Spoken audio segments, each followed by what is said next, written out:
In this behavior of waves video, I'm going to talk about interference. Interference is when two or more waves overlap with each other and combine to form a new wave. And in constructive interference, I like to think, what does constructive sound like?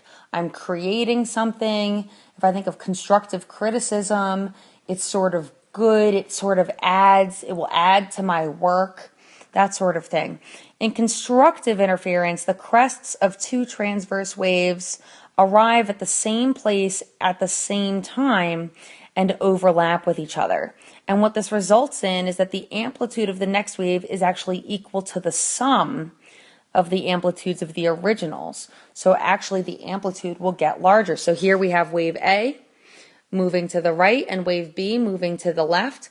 And when they come together, that very first big wave, it's constructive. They add together. So we have an amplitude of basically A plus B.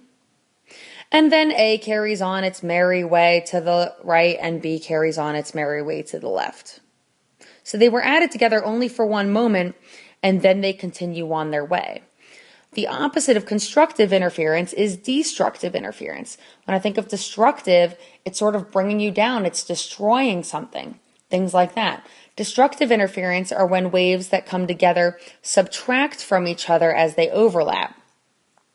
So this occurs when the crest of one transverse wave meets the trough of another transverse wave. So this basically gives a combined wave of a reduced amplitude. So here in one example, we have A traveling to the right again, B traveling to the left, but here A is a crest and B is a trough.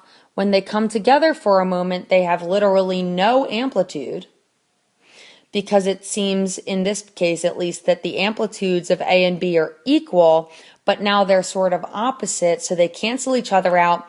And then yet again, A continues on its way and B continues on its way. In sort of another example, here I have two waves of different amplitudes. I have one of a large and one of a small amplitude. And because the crest is larger, the resulting wave is a crest, but it is a smaller crest because what's been subtracted from the amplitude is the amplitude of the trough that it was combined with.